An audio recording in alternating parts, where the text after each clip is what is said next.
Who's the big guy with the muscles? He's He-Man, the most powerful man in the universe. Skeletor is his enemy.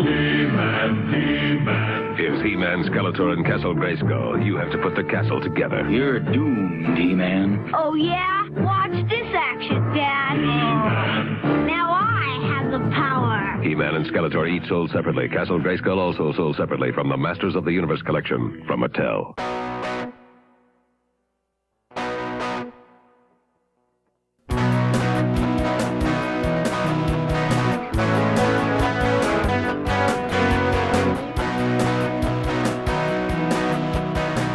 Battle of the Network shows.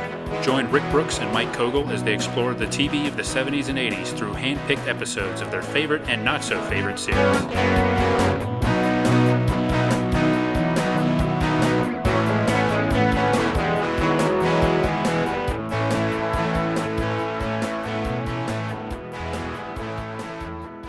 Welcome to another Battle of the Network shows. I'm Mike. I'm here with Rick, and today we're going to talk about an 80s cartoon, He-Man and the Masters of the Universe.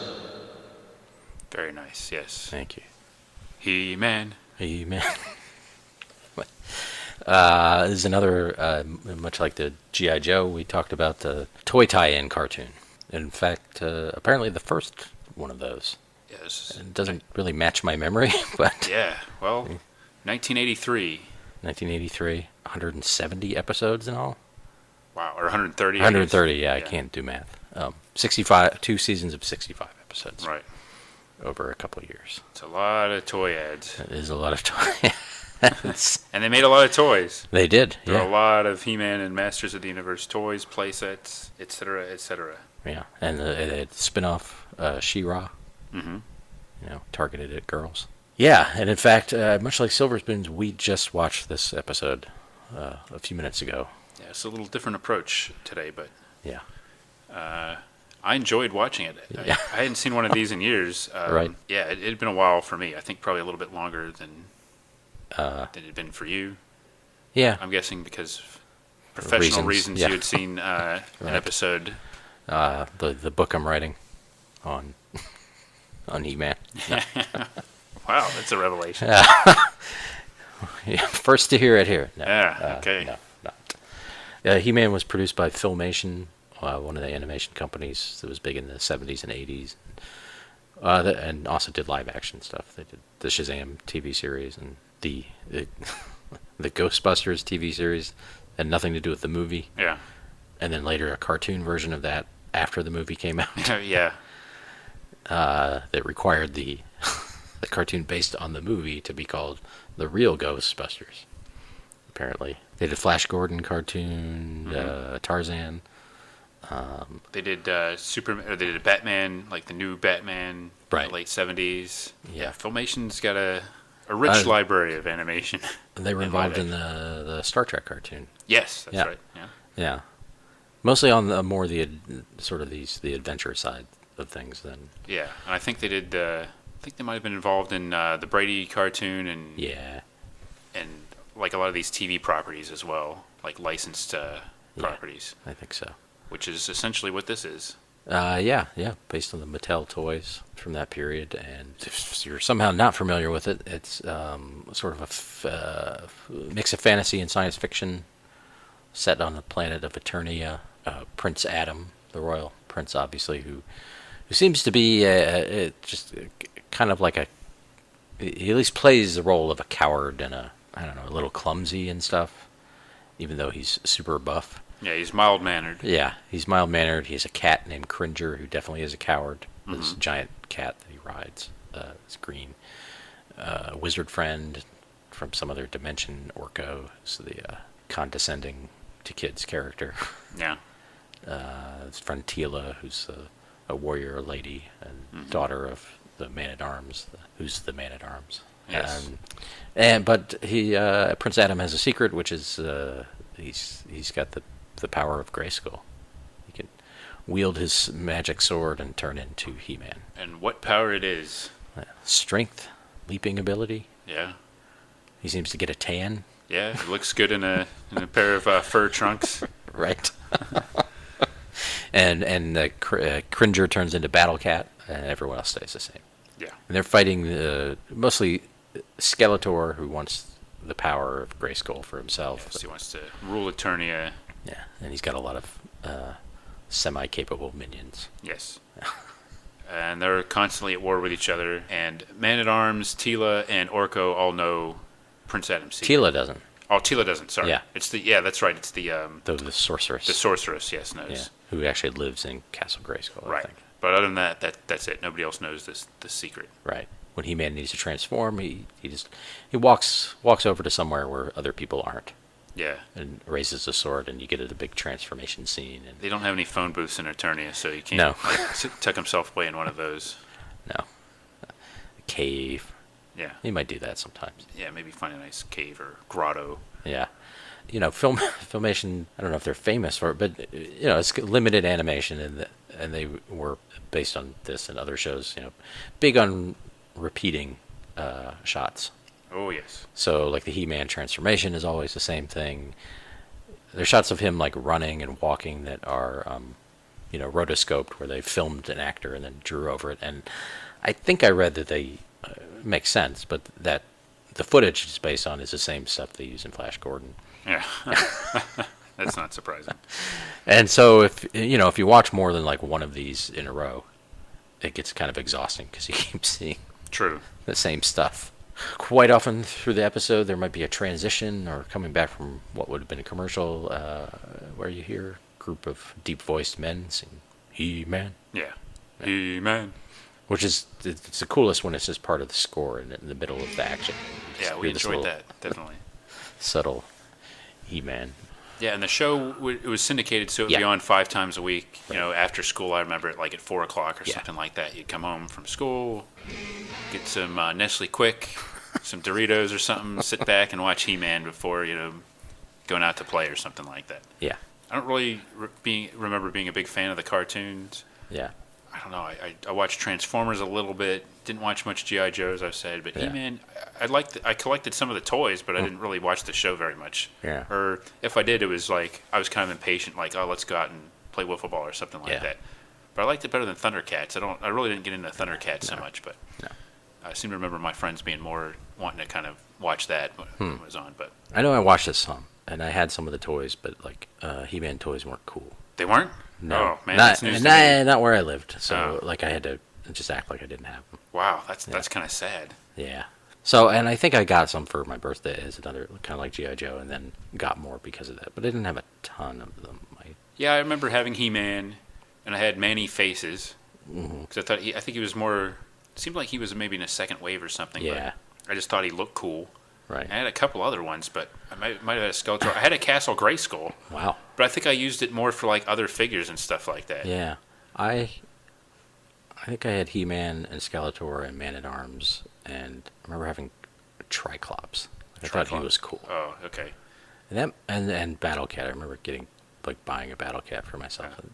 That might be about it. Part of the problem with those toys were much bigger than your G.I. Joe toys or Right. Star Wars toys, and so they had to be giants in order Yeah. to play along with those. So I think I integrated a couple of the He-Man, definitely the He-Man one. I think I used him with my wrestling figures. yeah, that would make sense. Because they were more like, there was the rubber LGN WWF ones, but there was like AWA ones that were a little bit harder to find, but they were pretty much about the same scale as the He-Man ones, I think. Yeah. So I probably used him as as a wrestling character. How more did than they I did not- as a He-Man character? like ever get into some cross promotion with that? That's a good question. I don't know. Like have a guy dress up as He-Man wrestling. Yeah. I mean, if Sergeant Slaughter can be in G.I. Joe, what? True, but I think that partly, like, I don't think the WWF likes sharing money with people, so create their own. Why not create your own knockoff character? Would be more their style, maybe. But Yeah. there's probably some small independent or small regional promotions that probably did have some kind of He-Man character. But Right. yeah, it's hard to have sword and sorcery in wrestling because the sword part is kind of difficult to believably pull off. Yeah, maybe they could have just been like a part of the ring entrance. Yeah, right. Like the raising the pageantry, sword, and then you put it off to the and the side. sword goes back to Yeah. Because that's actually another thing that sort of ties in with like Dungeons and Dragons and the sword and sorcery trend. Right. I think this kind of reflects that too. So Yeah, definitely. And that was whatever appeal it had to me was that kind of being into some of that other fantasy stuff, right. and just seeing cool dude beat up a skeleton dude. Yeah, there's nothing wrong with that. Skeletor was awesome. He is pretty awesome. He's looks interesting. I mean, because he's only his face is a skeleton. Yeah. His body, of course, toys. That's how they work. They like all the the male He-Man characters essentially had the same body. Yeah, it's the Just same different sculpt colors. was different. Yeah. Yeah, and you could even I don't know if you like pull off their arms and put them on, so you could give like He-Man blue arms. And, I don't think I ever did that. But yeah, just kind of popped I off. would have been afraid of not getting it back on, I guess. Yeah, they were pretty easy to do. Oh, that's They good. weren't, So they were interchangeable. Yeah, I don't know if that was intentional. Man, Do it. just found that one crack. Oh, hey. Yeah. Pops back in. Cool. But Skeletor is a pretty awesome villain. I mean, like I said, his henchmen are like semi-competent. I would say he's semi-competent, like more competent than Cobra Commander, but Yeah, he's not an idiot, but he's always going to lose. Though. right. Well, I mean, He-Man's a pretty powerful dude. He is. Skeletor keeps trying. He's really an inspirational character. After 130 episodes, Right. he loses every time, but he keeps on coming back. Yeah. So you got to give him his due there. Right. And he seems happy not to have a face Yeah, he's cool with it. or skin on his face. At Yeah. least. He makes it work. Yeah. Works with what he has. Yep. I kind of respect that too. Yeah. Well, Prince Adam seems like a pretty bland character, really. Yeah, and I I mean, think He-Man's cool, but Prince Adam is just Okay. kind of like. Yeah. Yeah, and the actor talks in a higher voice. And, Yes. Definitely makes a distinction there. Right. But now the question, it's on the one hand, it seems like he's doing like the Clark Kent, a deception. Right. On the other hand, he didn't always have this power. So was he like Peter Parker and like just a sort of unfortunate person? Yeah. Maybe he is. Like. And Prince now Adam- now he puts it on. Yeah. I mean, I guess when Well- he's Prince Adam, he doesn't have the power, but he's still technically built enough that he could beat the snot Yeah. out of somebody. Right. Maybe. Yeah. I guess Prince Adam is like his real persona, and He-Man Yeah. is actually not the real persona. Yeah, It's or not are really they him. just actually two different people? Yeah. Kind of like Captain Marvel. Captain and, Marvel. and Billy Batson. yeah, or Marvel Captain Marvel and Rick Jones, and that's not the same thing. Yeah, but I know what you mean. I'm not sure actually. I'm not sure if they definitely didn't get into that in this episode. But Right. Despite the opening credits having a long explanation of how everything works. Yeah, they didn't quite cover everything. Not to our satisfaction. Yeah. After 130 episodes, I don't know if they ever did resolve that, but Right. we'll have to look at that. So I guess we go ahead and get into this episode. Yeah, Castle of Heroes, it's called. And we picked this one basically because the picture looked cool. The preview thumbnail looked cool. Right. And, when you got 65 episodes to choose from, Yeah. And this That's not a description seemed okay. yeah, it talked about, referenced figures from history. Right, which I didn't know what that would mean. Yeah, like real history or... Eternia history. Yeah, Yeah. and there's a little combination of the two, apparently. Yeah. Like a little bit of everything. So, So Skeletor is spying right. on He-Man and Tila, or Yeah. Prince Adam and Tila, as he often does. Right, I don't know what he's using to do that. Yeah, some and kind of... how he hasn't ever accidentally seen He-Man, Yeah, Prince Adam transform into He-Man. yeah. Despite having 24/7 surveillance Yeah. capabilities, he's never caught him in the act of transforming it. Right. He apparently doesn't suspect it. But he's sitting there watching him, and With Clawful is his henchman in this episode. yeah, his right-hand man. Voiced very clearly. So Lou Scheimer, who was one of the heads of Filmation, would often do voices in their cartoons, and actually he says the title of the show with the reverb and everything. Has a very distinctive voice, I think. Yeah. So he was doing the Clawful voice. Yes, with Gusto. He's some sort of crab dude or a lobster dude. Yeah.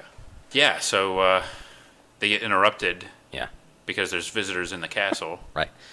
A guy on an elephant. Yeah, not something you see every day, even in Yeah, Skeletor's lair. and a guy who initially looks like some sort of like sci-fi barbarian sort of guy. Yeah. He's like in this pink armor and has horns and a sword. We later find out he's someone else. Yeah, when he starts talking, it kind of gives you a different impression. Arr! Yeah. Yeah, so we find out eventually the guy on the elephant is Hannibal, not The legendary warrior. Yes, not the cannibal. Right. Or the leader of the A-Team. But, Yes. yeah, the legendary warrior. Or the comedian. Right, yeah. Any other Hannibals? Yeah, the guy who rode the elephants across the Andes, is that right? Or not the Andes, I mean the Alps? Or the pure... Yes. Yeah. Anyway, we don't know history. Yeah. Well, We know TV history. Sort of. we don't know Eternia, Earth history. Earth history. Yeah. Combined. Right. And he does say he got them from Earth, which is... well, we didn't even say who, but anyway. Yeah, someone brought them there. Him and the other guy, the not barbarian guy. So, what is that guy's name again? Monteague. Monteague, yes. Yes, Monteague is the one that has brought these visitors. Yeah, he's some sort of old friend of Skeletor's. Yes, they got like a little rivalry going. Yeah. He's sort of like a little, frog-looking guy. Yeah, he's got He some talks reptilian... like this. Yeah, that's pretty good, yeah. Yeah. Yes, he's short. He's kind of got darting eyes. Mm-hmm. And he likes a good martini. Yeah, he does. And he drinks it with his pinky. Right. And he sucks down at least 2 or 3 of them Yeah. while he's talking to Skeletor Right. about his plan. Yeah, they're hanging out at Skeletor's table, and Yeah, just shooting the bowl, yeah, talking about their plans for domination of... and they're Whatever. even comparing their henchmen. Yeah, So Skeletor's like, I've got Evelyn, and he's got Hannibal, and Skeletor's like, I have Clawful, and then he said, Monteague says he's got Blackbeard. So Yeah. this is who that guy is. That's the He's pirate, yeah. Blackbeard the pirate, not dressed like a pirate, no. but he does talk like a pirate. Arr, Arr, yes. here be some more visitors. He's pretty awesome. I wish they had made a figure of him, Yeah, that would have been a good idea. with a talking figure, Right. pull string. Yeah, and he also brought some other historical figures from throughout the universe, like Orko from Orion. Yeah, he didn't get what was he from Orion, or he had done something to Orion. I think it was a little bit of both, maybe, but Yeah. I don't think it was exactly clear. There's something involving Saturn, but Yeah. that could have been the planet or the Ringus or Ringer or something, Yeah. Ringo, god. who enslaved Saturn Yes, permanently. Ringo. Yeah. Who, enslaved Saturn and replaced him in the Beatles. Yes, it's diabolical. And somebody who destroyed Mars, essentially. Yeah, Cygnus. Yeah. So, And he's just got Like them. He's luminaries. got in holding. yeah, He's not even ready to use them yet. yeah, he's assembled this team Yeah. of evildoer or just legendary warriors and people Right. that he's gathering for conquest purposes, I guess. Presumably Genghis Khan and Yeah. Andre the Giant. Yeah, Andre the Giant. The Warriors from the movie The Warriors, I think. Might have been. Yeah. All kinds of devastating forces. And so, I know he has a plan. He has his own plan that he doesn't quite reveal to Skeletor, right? Like the one to Skeletor is just like, I'll get rid of He-Man for you. Right. And then we'll... Well, he doesn't really say it to us either, right? Yeah. He's basically saying, like, he'll join He-Man, he'll recruit He-Man for his team. Right. And then once he has He-Man, he'll be out of your, hair. Yeah. So then Skeletor likes it because then he can take over Eternia because He-Man will be with him. That's right. But he doesn't really say what he's going to do with all of his Yeah. assembled warriors. Right. But I got to think eventually there would be conflict between he and Skeletor. But Skeletor doesn't worry about it. He's Yeah. looking short term. Right, I think, and Monteague knows that. Yeah. He's like, he's got a long game plan. Monteague is He always wants a to- couple steps Because ahead. Skeletor really, he just wants Eternia. Yeah. Monteague wants the universe, Yeah, that's a good point, yes. you know. Monteague has got much grander visions than Skeletor He actually does. wants to be the master of the universe. He does. And Monteague has some powers himself, Yeah. too. Some zap Zap. powers that he uses to Yeah. accomplish zapping things. Make cool noises. Yeah, he's also got like a... So he's He got... wags his fingers and it Yes. makes like the Fred Flintstone Yeah. bowling on his toes Right. sound. Yeah, they're magical. He's some kind of wizard. He's got Yeah. magical base powers. Yes. Right. Yeah. So he goes and finds. Initially finds Adam, Prince Adam, and Tila and Orko. Says there's a giant in this other part of Eternia. Yes, it's a ruse. No, there's a giant. Yes, because he wants to. He says that he doesn't just want to just take He-Man. He wants to recruit him and test him. Right. Yeah. So now Skeletor knows right from the beginning. He's like, what's the purpose of even testing him? He's just going to pass all the tests. Right, Which yeah. Skeletor is 100% correct. He's very actually admiring of He-Man. Yeah, he respects him as an adversary. Right. And he doesn't really understand why he go through this charade of making him go through these labors. But Monteague is insistent. Yeah. So he, goes to Adam to get him to go get He-Man. Right. I guess Monteague doesn't know either. No, of course. He's not smartened up either. He just knows that they know him. Yeah. Makes sense. People know, like, I don't know, that Lois Lane has a connection to Superman. Correct. Much to her detriment sometimes. Yeah. So He-Man goes over in the corner. Yeah. Or Adam goes over in the corner and turns into He-Man. Yeah. Comes back. Nobody seems surprised to see him. Yeah. And he's got a little swagger going on. Yep. He says, I heard there's a giant on the loose. I've heard they could be pretty dangerous. Yeah, he's all swagger and macho confidence. He's a totally different guy. Yeah. One might say he's a... So He-Man takes Orko with him to go track down this giant. Yeah, that didn't And make any Monteague sense. is riding along with him. They pretty much wrote Tila out of that episode. Yeah, she said she needed to stay behind to guard the castle. Yeah, which, like, on the one hand, doesn't rob her of being capable. On the other hand, it did seem like He-Man says, why don't you stay here? Yeah, he I'm agrees to that pretty quickly. Yeah. I'm going to take Orko because, kids need Orko. Yeah. I'm sorry, I'm very cynical about that kind of character. Yeah. Well, you should be. Yeah. When we were picking the episode, I think both of us wanted to avoid an Orko-centric episode. Right. Just for that reason, neither one of us really cared for Especially him. ones with titles like Orko's Uncle or The Return of Orko's Uncle. Yeah. That didn't bode well, did it? No. Now, in this episode, he provides a little bit of comic relief, and he's not overbearing. No, he's not too He bad. was in relatively small doses. Yeah, and he's although- actually helpful a couple times. Yeah. He uses some zapping and magical things to kind of help He-Man out. So on their journey, Monteague has set up some tests. He that starts a He-Man- forest fire Yes. with his magic fingers. He-Man must put the forest fire out. What did he like broke the bank of a river, Yeah, he let it flow in, and then re-dammed it. Yeah, Yeah. basically took a huge, incredibly big boulder and loosened it, which Yeah. let the water flow in and put out the fire, and then he replaced the boulder, and then bam. Right. Nice environmental message there. He said, put the river back to how nature intended. Yes, how nature intended it, Right. exactly. Yes. Then there's some like ice cannonballs that are pursuing them Right. from ice trolls. Yeah, but they're not really from Ice Trolls. They're Yeah, but from Monteague. everybody, and even like Skeletor's sidekick, Yeah. Clotho, or Clawful. even the power of the ice trolls can't stop He-Man, because He-Man manages to elude the ice cannonballs as well as his second test. Right. And I think he destroys them somehow.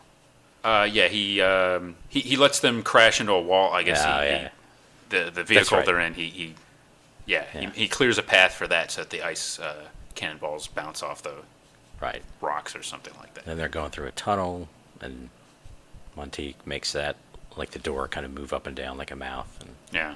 they get past that. Yeah, that was one of the least impressive of Yeah.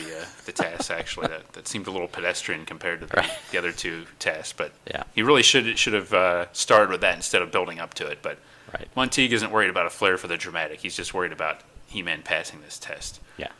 And pass he does. Yes. And then they end up, they run into Hannibal and Blackbeard. Mm-hmm. And Blackbeard is going to make He-Man walk the plank Arr, Arr. Time to walk the plank, He-Man. into like a pit that somehow will help with this recruiting process. I didn't understand what the goal there was exactly. Yeah, was it like an initiation thing or something? Yeah, or was he going to put him into the... There's like a dome where all the spirits of all these other warriors are contained. Yeah. And there's something about that, like, eventually either Monteague will release them to be his army, unless someone else destroys it first. Yeah. Anyway, He-Man, of course, uses the plank as like a sort of diving board or springboard. Yeah. Just leaps Boing. over the thing. Yeah, leaps dramatically over it. Piece of cake. Yeah. Some of the... Since you just did it. Like, some of the sound effects, like, don't quite match, I think. Like, that, they're like some of the comedic sound effects. Yeah. Don't, like some of Orko's, like, he's, like, fighting the elephant, and there's, like, I don't know, just goofy. Yeah. Like, ones that would fit Scooby-Doo. The Flintstones one that you mentioned earlier is a perfect example of that. Right, yeah. It takes away a little bit from the intense realism of the adventure aspect of the show. Yeah. I would definitely agree with that. Right. Like, when there's crashing and stuff, that's fine. Yeah. It's a little twinkling and stuff like that. Yeah. But not all of it works, but... Yeah. But, of course, this is revealed to He-Man that Monteague is not to be trusted. Yeah. He-Man figures out, like, hey, this thing was a big ruse. Yeah. Monteague is holding these warrior spirits against their will. Right. And he's going to do something about it. Yeah. So then there's, like, a fight and some stuff. Yes. Well said. Orko gets trapped in, like, a bubble. Yeah, there's zapping involved. Yeah. Orko's in a force field, and Monteague is zapping things left and right and trying to imprison He-Man, capture He-Man. He-Man ends up in some sort of pit. Yes. That's connected to the other pit. Yeah, that's interesting. But there was something about, like, the rocks are going to regenerate or something. Yeah, they're magical rocks. So if He-Man blasts them or destroys them with his sword, the walls, they'll regenerate themselves each time. Yeah. Yet, He-Man gets out of there by... Well, as he said, you better do it quickly enough to make enough gravel. Yeah. So he makes this giant pile of gravel and climbs out of that. That situation. So he makes more rocks than there are, and that actually works for him. Yeah. He builds up rocks and right. Boing, and just jumps out, basically. He does a little jaunty leap out of that pit, doesn't he? He's kind of proud of himself. And they start running away. Monteague, and I forget which one it was, Hannibal or Blackbeard, I think. Yeah. Just start running away, and then Monteague does turn around and try to zap him with something, but He-Man deflects it with his sword. And then He-Man he climbed a wall. Yeah. Like, that was the last thing, and I don't remember why. Like a big mountain. Because it helped him with... He had to get up there to free the... he wanted to free the... like, that dome. The dome, yeah. He had to get up and liberate all the warriors, which they had kind of foreshadowed that. Yeah. As soon as Monteague said... Listen to me how proud I am for figuring this out. As soon as Monteague said that he had those warriors in prison in that dome, I knew He-Man was going to figure it out. Dude, I was totally onto that one. Yeah. Like 10 minutes earlier, I was way ahead of Filmation on this one. How clever. Can't fool you. No, I was... Yeah. And Skeletor, like, shows up there. Mostly just to argue with Monteague. Yeah. Because, He-Man he frees all the warriors. Yeah. Overcomes Monteague. Right. Wins over Blackbeard and Hannibal, who are appreciative of being freed. Yeah, I think that freeing sort of freed their spirits too, so they can die. Yeah, so Skeletor and Monteague are just left to just bicker with each other because Monteague instantly blames Skeletor for the whole thing, which seems a little ridiculous. And Skeletor is like, you had a stupid plan. Yeah. And Monteague's like, well, if you weren't so obsessed with He-Man, I wouldn't have even done this. So, the two of them are frustrated with each other. Yeah. And, He-Man is pretty pleased with himself. Yeah. And then it ends on a joke, I think. Like Orko... Apparently they study Earth history on Eternia. Ah, yes. Maybe that's something we... Man-at-Arms teaches him history. Yeah, but Orko's like, it's one thing to learn about Hannibal and Black Beard, but to actually meet them, I wish I'd gotten their autographs. Yeah. Yep. And scene. He-Man. But that's not all. No. I was surprised that was there. That staple of Filmation cartoons. Yeah. The moral. The moral. And the moral in this one was a little. It was a good one. I mean, It wasn't a moral so much. well, a value. A lesson. Yeah, a lesson. A little words of wisdom. Yeah. Prince Adam in a library talking. Which is good. Yeah. Yeah. It's basically like, listen, it's pretty neat that we met these historical figures, but that's probably not going to happen. But you can meet them by reading about history. Yeah, because history was real. Yeah, because the best of all, it really happened. Yeah. And Oliver Stone's sitting there like, no, it didn't. It didn't happen like that. Right. This is just propaganda. Yeah. For big history. Yeah. So, I guess the lesson is history's cool. Yeah. Which is good, and it's sort of tied into books and reading and Right. that sort of thing. So go read about this conqueror and this pirate. Yeah. Cruel savagery that they inflicted on their citizens. Yeah. So, yeah, it seemed a little forced to me, but it was good enough. And probably they all do. Yeah, I'm sure. Not as smooth, the transition is, I don't know, like Mork recapitulating his Yeah, no. shows. I'm sure there were other episodes that had more clear moral things than, Yeah. I guess they could have said something about Monteague, probably if he wasn't drinking all those martinis with his pinkies. Yeah, He might have been able to formulate a better plan for capturing He-Man. Maybe they should have said something. Yeah, and it did look like a martini too. It was actually does. a martini glass. Yeah, like Skeletor had like a goblet. Yeah. So we don't know what he was Some drinking. kind of grog probably, but Yeah, right. That Clawful made in yeah. the basement of his. And despite the limited animation, there's some funny shots in here, and like the facial expressions, particularly on Monteague, some of his like coy sort of Yeah. expressions are hilarious. And there's one where he just looks right at the camera for no apparent reason that cracked me up. Right, and there's one that was like in there twice of like Skeletor getting really excited and just like Yeah. like he's sitting down and like it's not a close up, but it's like a mid range shot, I guess.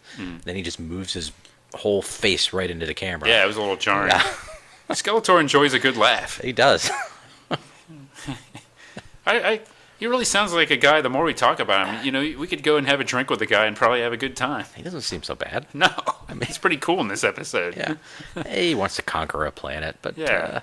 He's relatively humble compared to how I've seen him in other episodes. seems like most nights he just sits around drinking and watching TV. Yeah, He was, a little voyeuristic, but watching TV of Prince Adam and Tila and Orko eat lunch. yeah, And I guess the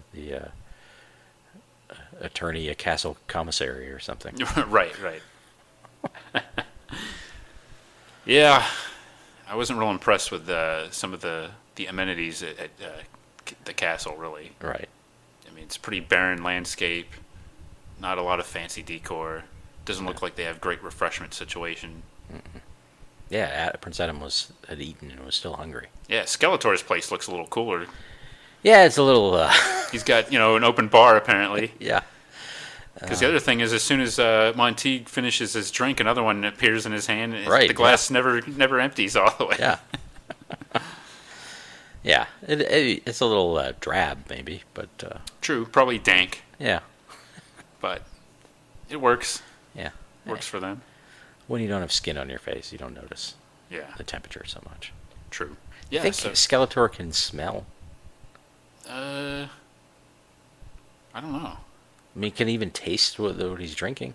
Yeah, maybe he's just drinking to be social, He can hear. right? He can see, he can hear. So I'd assume maybe everything except for eyeballs. He can see, but you don't see eyeballs. But he can see somehow. Maybe everything is in there, Yeah, it's just not visible. like inside the internal, your brain and everything. That's still there. It's intact. He just doesn't have a face. Yeah. I mean, Why hold that against him? yeah, Red Skull doesn't have a face. Yeah, he Really? still talk to him. Yeah. Right. Yeah. What happens when he takes off his hood? Like, maybe that exposes, like, maybe the back of his skull is open and his Yeah, brain he's a little is sensitive back there. Right. Guy has no eyes or Right. nose or anything, but the back of his head is really what gets Yeah. him. It's the only place he has hair left, maybe. Yeah. There's that drafty castle. He's got to protect the back of his head from Right. the night air. Yeah. Yeah. Even though he's shirtless. Yeah. He's a man of contradictions. Yes. He's a complex individual, one that fascinates me. But yeah, so this was... Yeah, now this was, I guess, towards the end of Season 1 of He-Man and the Masters of the Apparently, Universe. yeah. Yeah, as far as we know. Right. Who knows when it aired? Yeah, I mean, it's credited maybe 1983, but it could have been... See, Well, the way animation, like... Yeah, if they're showing 5 episodes a week, that's 13 weeks. So that's Yeah. only 3 months. You go through the whole series in 3 months, then you start all over again. But I think quite often, like, it's one episode that's new and, like, 4 that have already aired. Oh, yeah. Whoa. Wikipedia has a list of He-Man in a bunch of different languages. He-Man. They all have He-Man, and most of them have He-Man at the beginning, except for France. France had to be different. Yep. This is Dutch. Like, I don't know how to pronounce Dutch, so I'm guessing it's He-Man, maybe. He-Man. And die Meesters van het Universum. Oh, okay. Maybe. German. He-Man und Masters of the Universe. Well, He-Man. Well, that They only changed... doesn't lose much in the translation. Only changed one word there. Why bother? Greek is Greek to me. Okay. Seeing if they have an episode guide. In Greek? Yeah. List of episodes. It does have original air dates. So, hold on. What was this thing called again? Castle of Heroes. This memorable episode of He-Man and the Masters of the Universe was Castle of Heroes. Castle of Heroes, November 9th, 1983. Just before Thanksgiving. So they really, I take that back about them not... well, let's see when it started. maybe they burned through one cycle first and then started doing what you did, where they mix in... So it started in September of 83. Okay. Yeah, the timeline would be about... Got to... He-Man. And the last 65 it aired in 83 or December 83. So it sounds like they ran like 65 episodes in a row. Just ran them right in a row. And then until September of 1984, they ran reruns. Okay. And then they got another batch of 65. Again. Wow.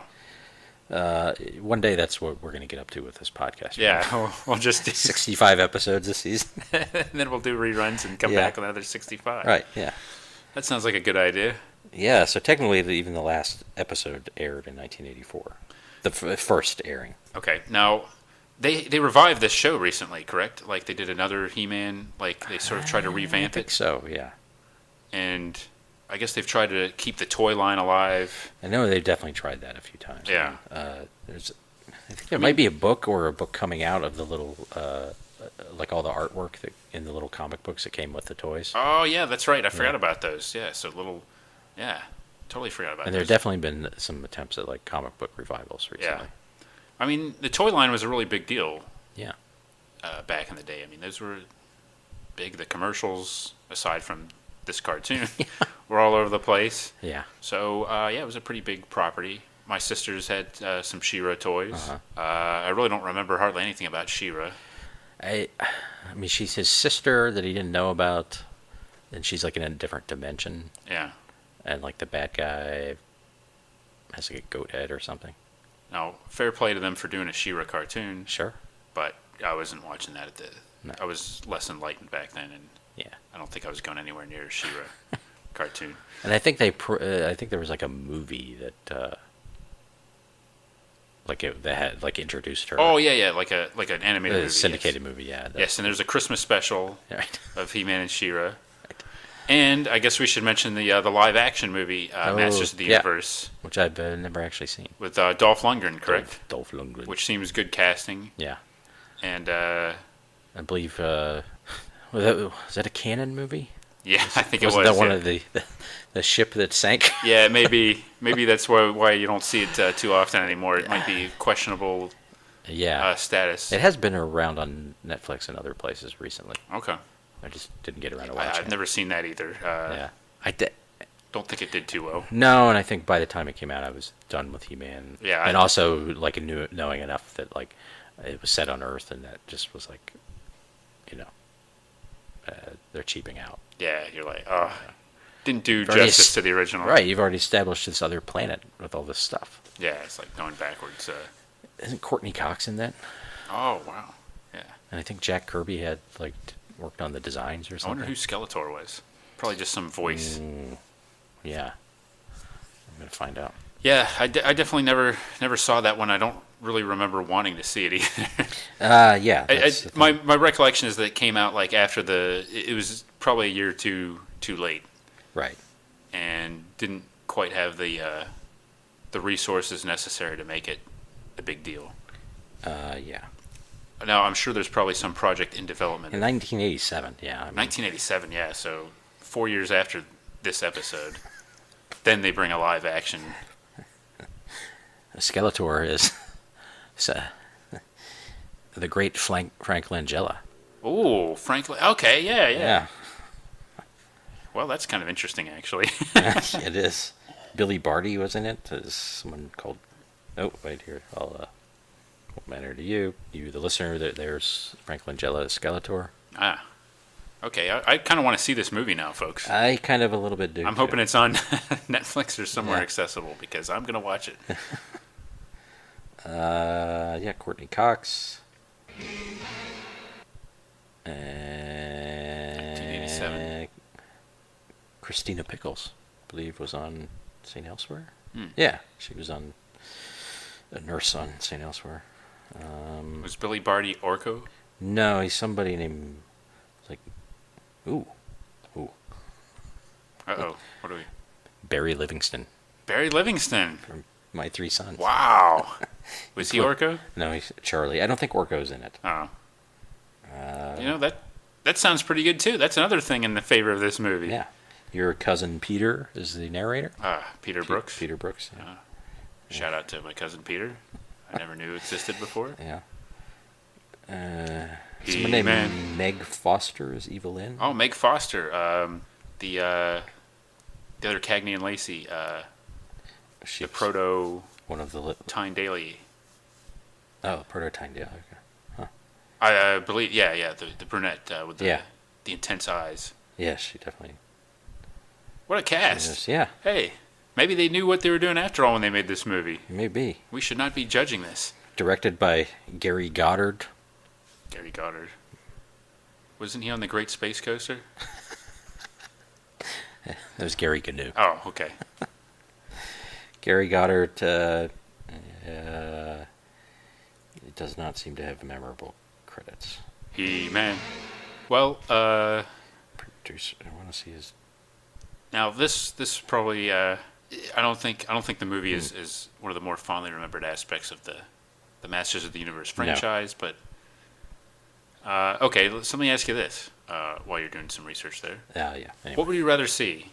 Would you rather watch, like right now, would you rather watch, like, if I told you there were 3 great episodes of Masters of the Universe that you had to watch in one sitting? Yeah. Or the Masters of the Universe movie, like on in great uncut form and HD presentation, which would you rather watch, like right now or say tomorrow after a suitable waiting period? I would still have to go with the cartoon, Yeah. but maybe that's just familiarity. Yeah, I mean, I do kind of want to see this movie, but I do kind of want to see the movie, but I enjoyed watching that cartoon. I'd watch Yeah. maybe cherry pick a few more episodes and check it out. right, I think it would like get exhausting pretty quickly. But You're right, yeah. I definitely wouldn't want to watch more than, well, 65. yeah, 65 is a bit much. Yeah. Maybe I'll watch one later this week. Maybe not tonight, but later this week I might check it out. I don't know.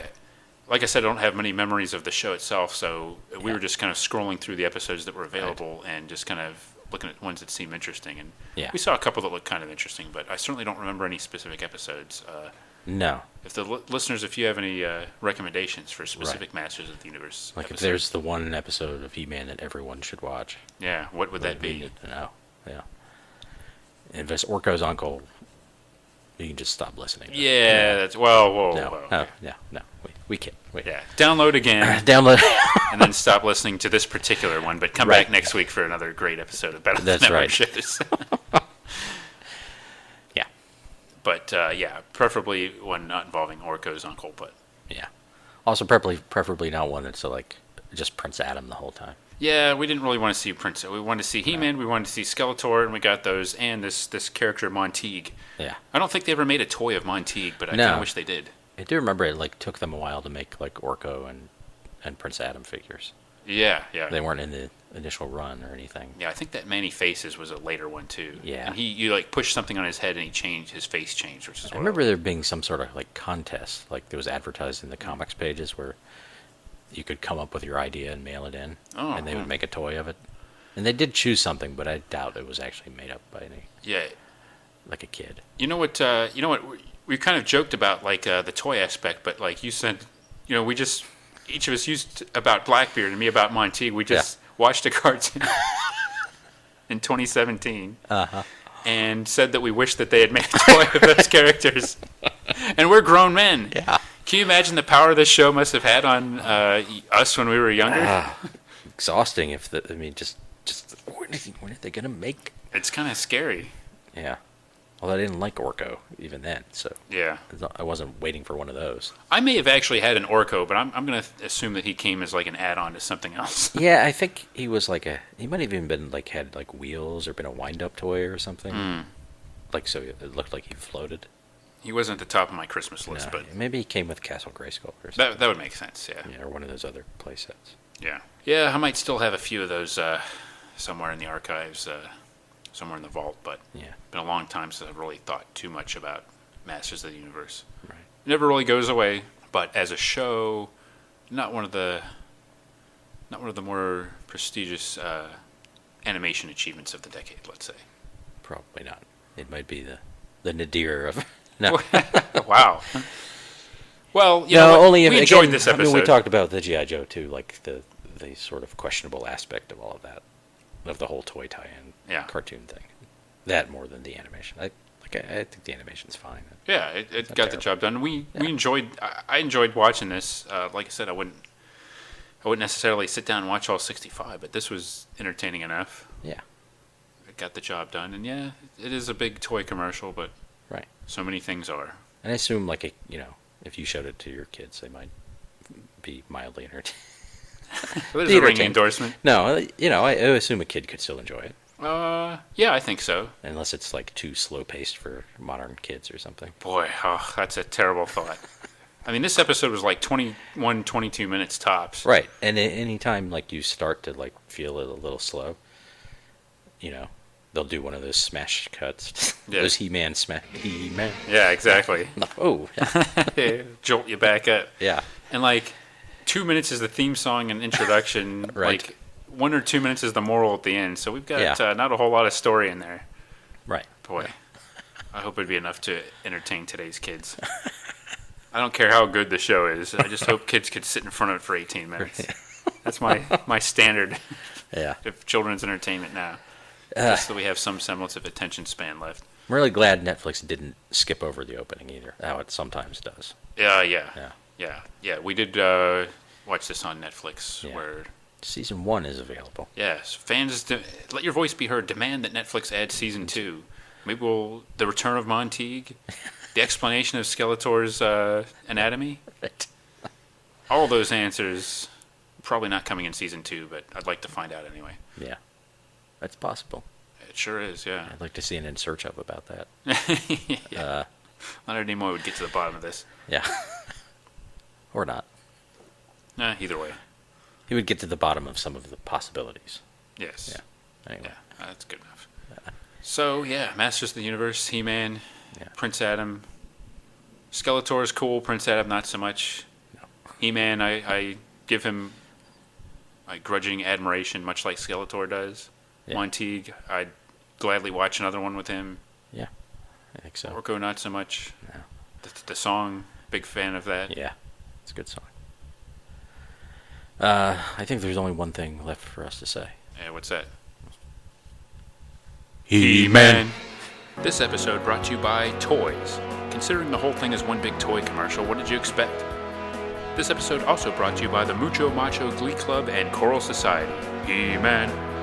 This episode also brought to you by Pirates, historical, Pittsburgh, and otherwise. Yarr!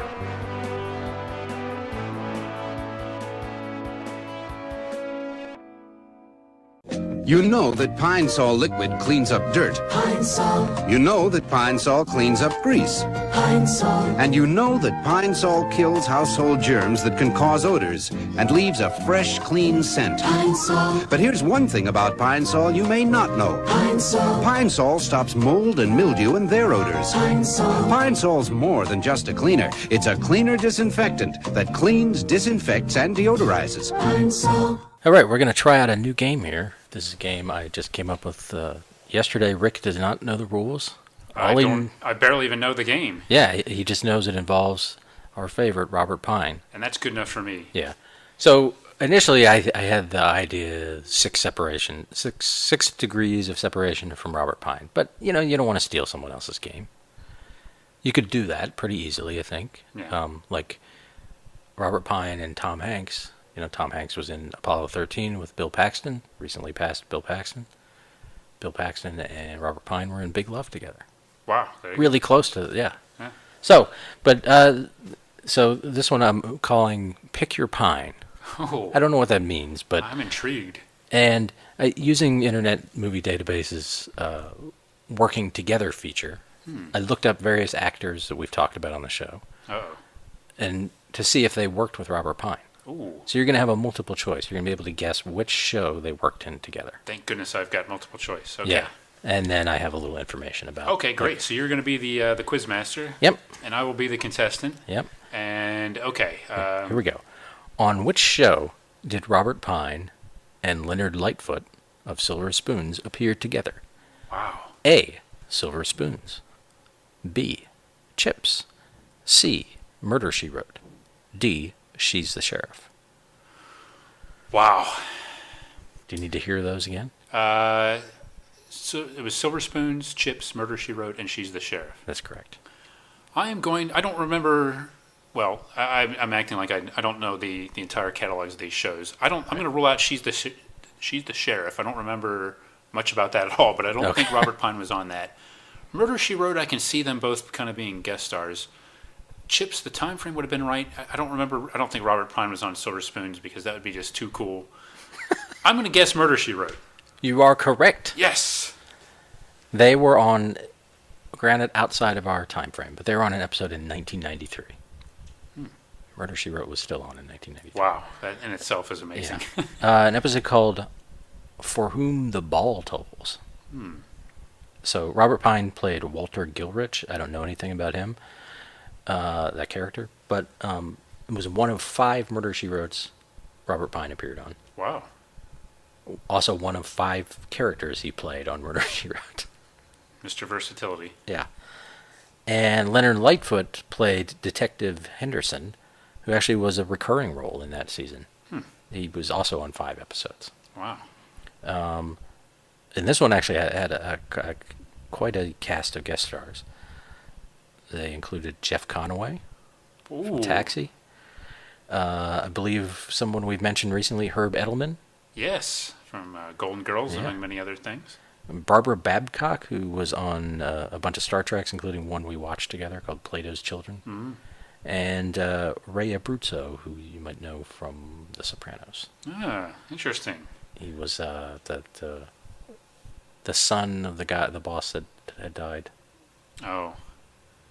So, I think he's the guy who produced Christopher's movie. okay. Huh. Was kind of like a halfway mobster guy. And here's a brief description. I borrowed this from a fan written description on IMDb. A fan of Robert Pine or a fan of Murder, She Wrote, yeah. Okay. And this isn't the whole thing. I just kind of took the first sentence. Okay. Jessica helps friend Margaret Johnson and Preservation Committee President Carol Collins fight a New York development company. The project would cause a historical building where Ernest Hemingway, author For Whom the Bell Tolls, hence the title, once had an apartment to be torn down. So who was murdered? I don't know. I don't see a murder in there. Someone got murdered. Yeah, I guess. And it didn't sound like Robert Pine. I mean, he seemed way down the list, so I don't know. Ooh. His, unfortunately. He may not have Yeah. in a key part of the episode. Yeah. Ernest Hemingway wasn't murdered. No, So it wasn't definitely him. not. It's interesting. You know what? Life is cruel. You know why? Murder, She Wrote used to be on Netflix, I believe. All episodes. Yeah. Now we find out this through the magic of this wondrous new game, and Murder, She Wrote is not on Netflix, and I can't watch this episode. Oh, well. I have a second one. I think. Cool. Let's go for it. Yeah. Let's let it ride. I'm going to bet everything. I'm going to double my money, and I'll keep playing Mike Okay. to the second round. All right. On which show did Robert Pine and Michael Gross appear together? Ooh. Chips, Murder, She Wrote, Love American Style, Whoa. Family Ties. Okay. I'm going to eliminate Murder, She Wrote. I'm going to eliminate Chips because I don't think. No. I'm going to eliminate Love American Style because I don't believe Michael Gross was on that early. And Chips, I don't think Michael Gross was on Chips. I'm going to say that Robert Pine was on Family Ties. You win again. Yes! He was on that episode Karen 2, Alex 0 Karen from 2. 1984. Karen?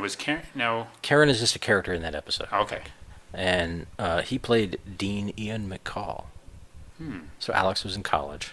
Here I do have the whole description, which incidentally I think was written by the same person who wrote the Murder, She Wrote one, so it could be a Robert Pine fan.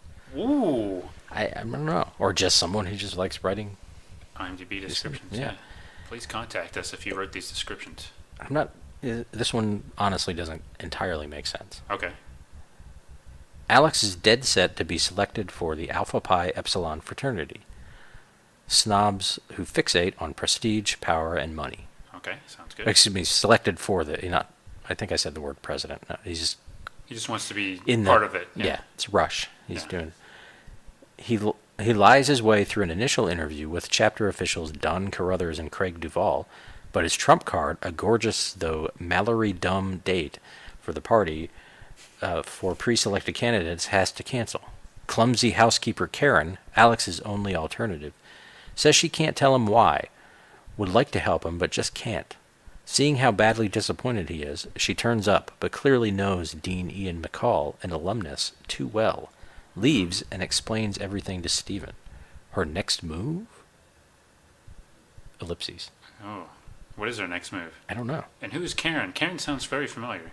It says she's a housekeeper, but who's house? She wasn't Gina Davis, was she? Because she I don't played. know. She played on Family Ties for a couple of episodes, and she was kind of like Was she their housekeeper? ineffectual. Did they have a housekeeper? I wouldn't think they could afford a housekeeper. Well, I mean, how else would Alex? Because there was some hiring, and Alex wanted to hire her, I think, because she was Gina Davis, basically. Yeah. Even though she wasn't like really good at doing anything, I think it was because Elise was. Maybe I'm making this up, folks. You can edit all It this out if sounds I'm totally familiar. wrong. But I think Elise was working more and didn't have time to do that sort of thing, and they had Andy probably Yeah. soiling diapers all over the place. Was he around in 1984? Probably not. Okay, that part I may have been off on. What? I'm thinking somebody played Karen because that name sounds familiar. Because where else would Alex just come up with a housekeeper? Well, yeah, I'm confused by how they had a housekeeper. Like, she was on Buffalo Bill. Yes, she was not a housekeeper on Buffalo Bill.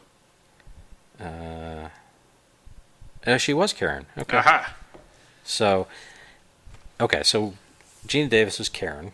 Apparently a housekeeper for the Keatons, we'll say. I mean, it wouldn't make sense for him to bring the housekeeper from the fraternity house. Right, So, although that would just maybe found help explain why she knew the dean so well. yeah. Do you get the implication? Yeah. That implication? She knows him too well. I think I might be watching this episode later today. I don't remember this. No. It's intriguing, isn't it? And Yeah. Now, of course, we know Chips or Robert Pine from Chips, where he was certainly not that kind of guy. No. Dolan would, he might have fun with the guys, but he wasn't gonna, step out on Mrs. Dolan. Right. But I've seen him play oily characters too. Yeah, I mean, he might be some kind of like, well, I mean, you don't usually see, like, in sitcoms and stuff, you don't usually see a kindly, gentle Dean character. No. So I'm guessing that he's more of a rogue of some kind. Yeah. But yes, I'm interested to see where Karen fits in this. But actually, I'm more proud of myself for going 2 for 2 in Pick Your Pine. Yeah, I think you did use good logic there. Well- Love American Style was like that. Just kind of threw that in there. I couldn't think of a show. Well, it had me. I had considered it because I could definitely Yeah. see Robert Pine being on Love American Style. I think it shows that intuitively we know Robert Pine, even if we haven't seen all of his filmography, we sort of like have a collective consciousness of it. And I think that's how I was able to do so well in the game. Right. And how you were able to craft a game that gets at the essence of Robert Pine. Yeah. Thank you. All right, that was Pick Your Pine. Yeah. Rousing success, I would say. Thank you. Pine Sol. Join us next time for another exciting episode of Battle of the Network Shows. Learn more, leave feedback, and suggest future episodes at battleofthenetworkshows.com. Follow us on Twitter at BatNetShows and like our Facebook page, facebook.com/Battle of the Network Shows.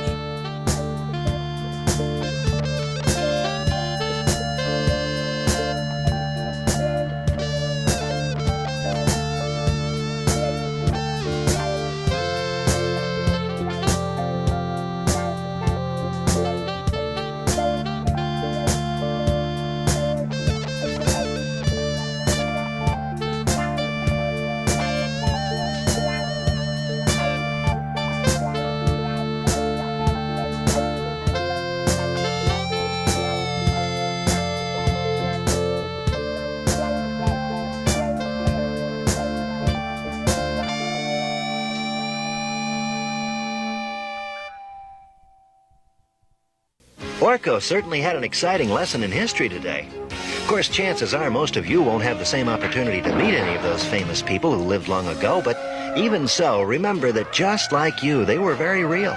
For the most part, the people we read about in history books led pretty exciting lives. And that's why, to me, history is like, well, it's like a great adventure story. And the best part is that it really happened. Well, see you soon.